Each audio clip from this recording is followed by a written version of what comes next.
Hi everyone, and welcome to this second session for this week's Adobe Apps for Education webinar series. This is the second last week in our series. In 2 weeks' time we'll be covering Captivate and how you can use that. But today we're looking at Photoshop Elements, and this morning we looked at how we can create novel covers using this software, and we're going to follow on with that now. So our presenter for today is the wonderful and the most enigmatic Linda Dixon, who's from Nebraska and is really a wonderful Adobe Ed leader who has amazing skills in lots of software, but in particular in Photoshop Elements. So I should probably hand over to Linda. I will share her edX profile because it is well worth tapping into some of her resources that she has on the Adobe Education Exchange in this area. So Linda, are you there? I am, Pip. You're swelling my head. It's a good thing they can't see my face. I'm blushing. You don't do it, so someone has to, huh? So, okay, over to you, and I'm going to mute myself. See you later. All right, thanks, Pip. We'll start just with a little bit of introduction. Photoshop Elements is kind of a companion product to Premiere Elements, which is the movie-making software. And as Pip said, it is separate from the Creative Cloud suite. Typically fits very well for elementary, middle school, but we've used it all the way through 12th grade before we got our licensing to the professional versions, and it's definitely a very sophisticated, deep software package. It just has a little bit easier interface. The Connect Ed grant is President Obama's initiative, and there's lots of different technology and software companies that are involved in the Connect Ed initiative. Adobe's commitment is over $300 million in software and professional development, and Photoshop Elements is one of the software packages that's being made available to Title I schools in K-12. And there are other packages there you can see. The Photoshop Elements and Premiere Elements are 30 seats, licenses for Title I schools, and it's a pretty easy application, but Pip was right. The principal has to sign off, and each school has to make out their own application. But it's well worth the time for the software. Very valuable. This morning we did a cover for a favorite book or novel, and the motivation behind it was to sort of validate some of the Common Core English language standards, reading literature, about determining themes, central ideas of books, analyzing the characters, and so students would decide on their main theme of their book, their big ideas in the book, or special characters that they want to use on their book cover, and either use pictures of themselves or pictures they've found online that help demonstrate their theme or central idea. And then, of course, they explain why they chose that, and it just helps validate their reading. Now, this morning, the skills we learned were about how to use layers and controlling layer objects.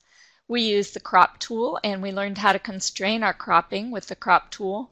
We worked with text, added text, and formatted text. We did special effects with a clipping mask where we put a photo inside of text, and we created an image with partial color. And so that novel cover that we did earlier today in the earlier webinar is the one that we're going to build on now this afternoon. So this afternoon we're going to see how to change the size of the Photoshop Elements canvas. We're going to make a transparent background. We're going to work more with layers, creating layers, managing layers, and make shapes on those layers, and then learn more about transforming shapes with skew and rotate, and also how to fill things with the paint bucket.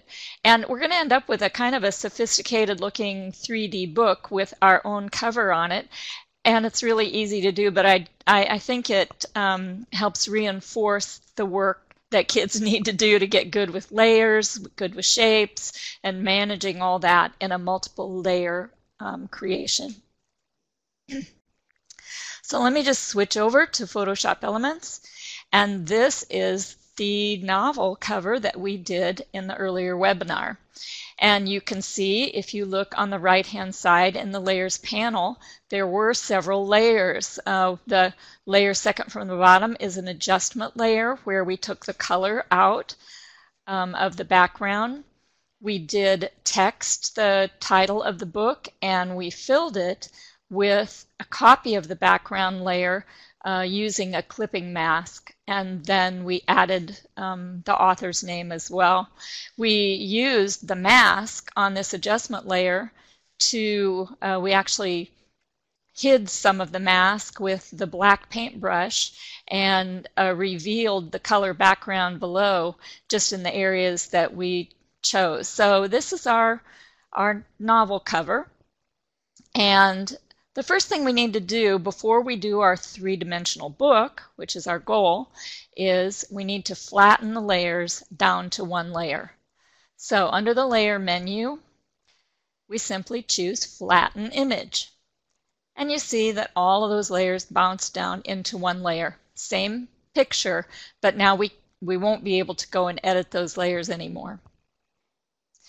The next thing we want to do before we start adding other shapes to make our three-dimensional book is we're going to need a little bit more document size. Now the size of this document ends at the edge of the book image, and we need some room to work around the outside of the document. So we're going to increase the size of the canvas, is how it's referred to in Photoshop Elements or Photoshop, the professional version. We just need more workspace in the image. So under Image Resize, we're going to use Canvas Size. And in the diagram at the bottom, the little grid, you can anchor where you want the extra space in the canvas to go. If I clicked on the right edge, it indicates that all the new space would be added on the left. If I click on the left edge, it indicates all the new space would be added on the right. But in our case, we do want to have new space all the way around, so I'll keep it anchored in the center. And we just need a few extra inches all the way around. So we're going to do 14 by 14 just to give ourselves a little bit more breathing room. Now the background, you can choose what color this canvas is. It's going to default to white, basically, unless you choose something else. So now we have a little bit more canvas space. I'm going to make this new document fit in the window by using the keyboard shortcut, which is Command on Mac, Control on Windows with a 0, to make it fit as large as it can and still fit in the window.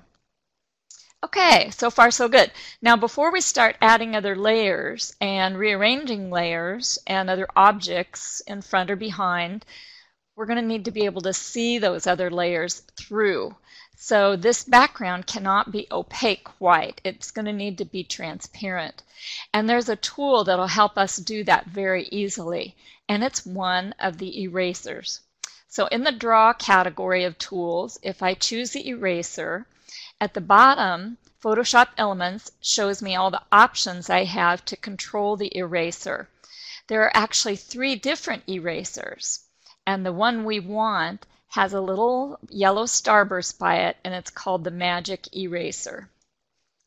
And the Magic Eraser allows us to click on any color, and it will find all the contiguous or touching dots of that same color and change it to transparent. So in this case, it's really easy because everything's white. So if I just click on a white space, it's going to make all the white that it can find that's touching, where the dots are touching, it's going to make it transparent. So a simple click, and we've got our transparent background. Anytime you see a checkerboard like that, it indicates transparency. Okay, so the first layer that we're going to make as a new layer, it's going to go above this original layer. Now notice that my original layer doesn't say background anymore.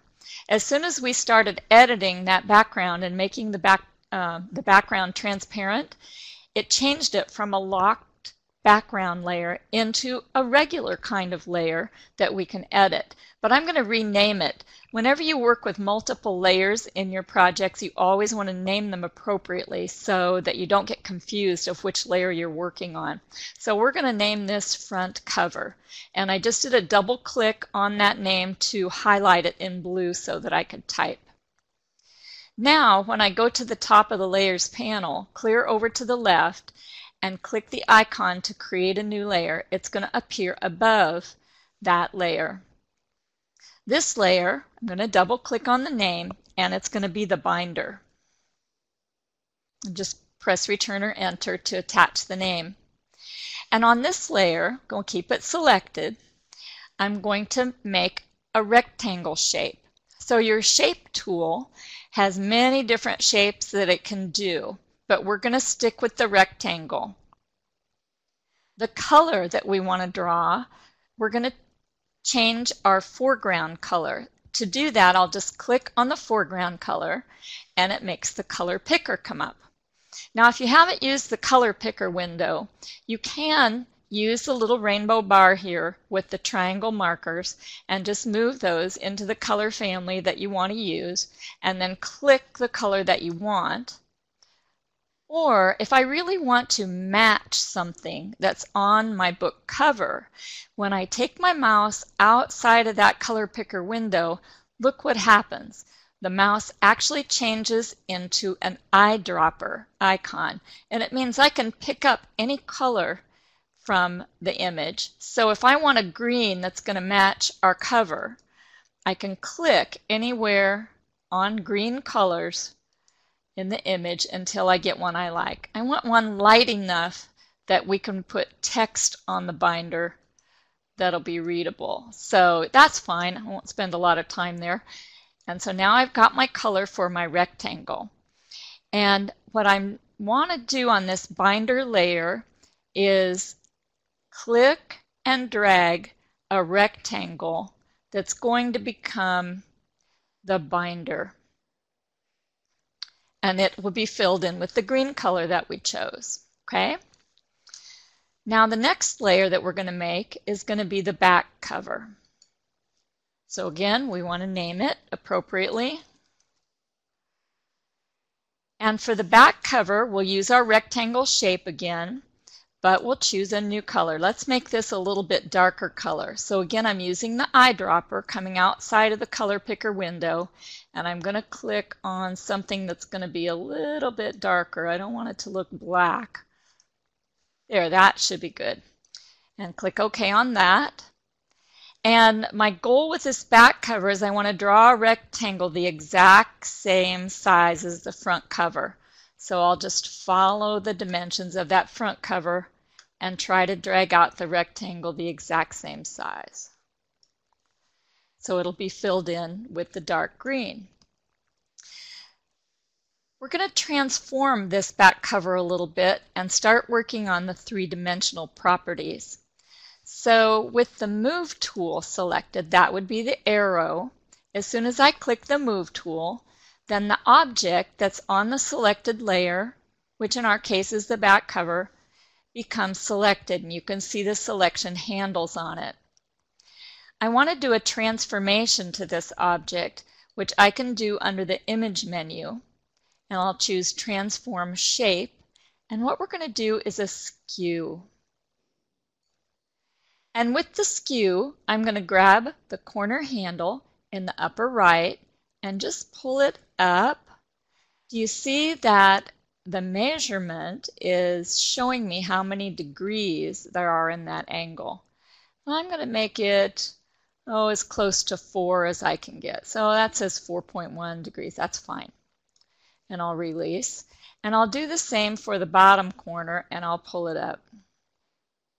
And our goal is to hit that 4.1 if we can to make them the same. Okay? Now this back cover needs to be farthest to the back in the image. So we learned in the earlier webinar today that things that are at the bottom of the Layers panel are farthest to the back. Before I can move that layer down, do you see that there are there's a green check mark and there's a cancel icon right below my object. Anytime you transform a layer object, you have to make a decision to commit, meaning I like it, I want to keep it, or cancel it. And if you don't commit your transformation, you can't move on. You're frozen. You know, your computer might just beep at you if you try to do other things. So you've got to commit. And if you don't want to click the green check mark, you can press return or enter on your keyboard. Now this is telling me that it's going to change this rectangle into a regular path, which is just fine. I'll click yes. Now I can take that back cover and move it to the bottom of the layers panel, which moves it to the back of the image. Okay, now let's work with our front cover for a minute. And the same is going to hold true with the front cover. We want to skew it to match the back cover. So under Image, Transform, we'll choose Skew again, and that will allow me to grab the corner handle, and I'm going to try to match that back cover as closely as I can. And I'll commit that transformation, clicking the green check mark or pressing return or enter.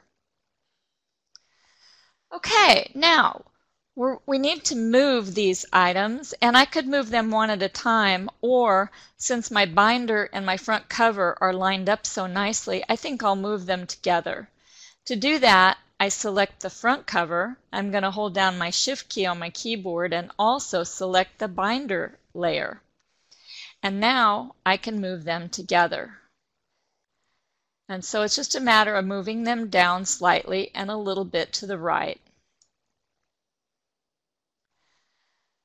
To work with the binder individually, I'll just click that top layer again so I can just work with the binder. And we're going to skew it as well. So Image, Transform Shape, Skew. And I can make these corner handles line up hopefully with that back cover as closely as I can, and then commit that transformation. Again, it's telling me it's going to turn this into a regular path, and that's fine. Our next layer above the binder layer, when we click New Layer, is going to be Pages. And on the Pages layer, we're going to draw another rectangle. The color this time, we'll make it kind of an off-white for the inside pages. And this rectangle needs to maybe not be quite as long as that front cover is. We'll go a little short. We can always edit this shape a little bit later. Okay, so now with my Move tool, I'll get my selection handles on it, and we're going to skew that as well.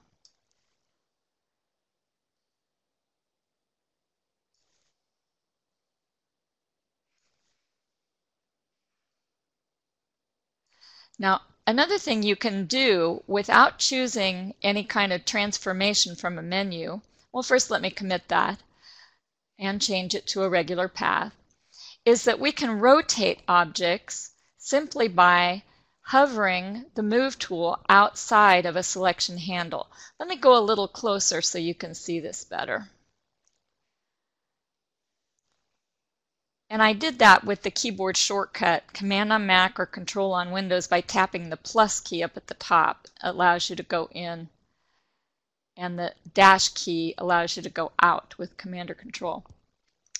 Now look at this top corner handle. When I hover my Move tool mouse pointer, it turns into a double-headed curved arrow, and that will allow me to rotate this shape. So I'm just clicking and dragging a little bit clockwise, and I want it to stay fairly parallel with our book cover, and I'll line it up and then accept that transformation, because I want to come over to the Layers panel and put the pages between the front and the back cover. So far, so good. Now, if I don't want anything selected right now, I can simply come over and choose the hand tool, which is like the browser tool, and any selection handles from the layers would go away.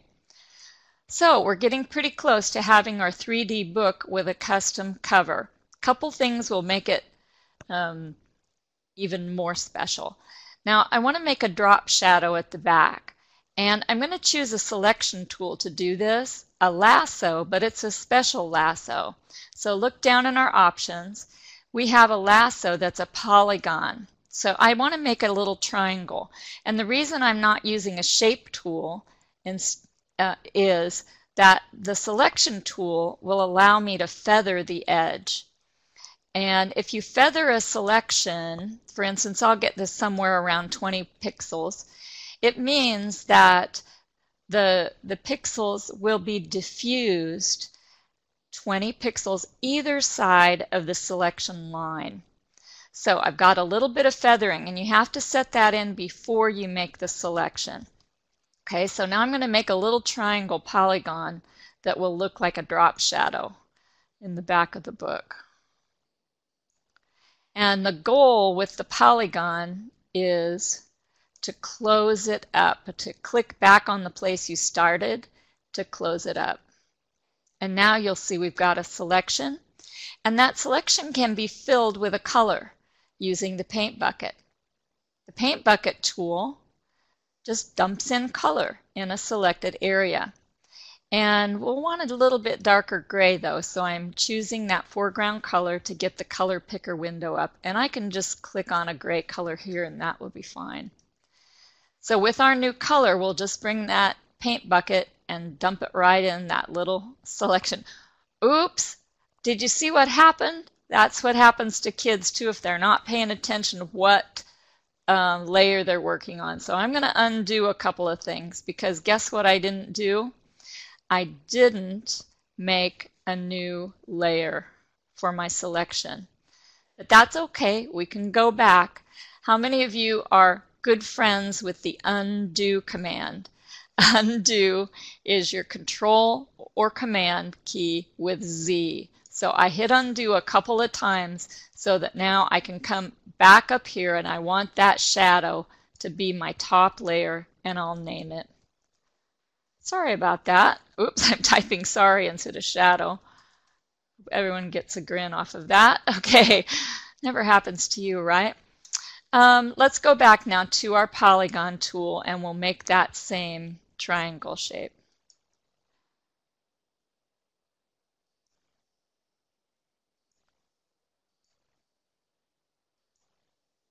Okay, and we've got our paint bucket, and we'll fill that in and deselect. Now when you deselect selections, you always want to do the command key or control key with D to deselect. And now we can move that shadow clear to the back of the image. And in fact, I might, with my move tool, just scoot that over just a bit. And I'm just tapping the arrow keys on my keyboard while that's selected, so I can go in just one little pixel at a time. Okay, I think the last step is going to be to put the text on the binder. And so I've got the text tool. We had used Rockwell Bold Italic for the cover, so I'm going to stick with it. And size, now I'm not really sure, but we can resize it later. And I'll choose 36 for now. And I think we'll do black. So near your foreground and background color icons, you'll see there's a tiny little icon that's black over white. If I click that, it sets that back to defaults of black foreground over white background. And so now I'll go ahead and type our text for the binder.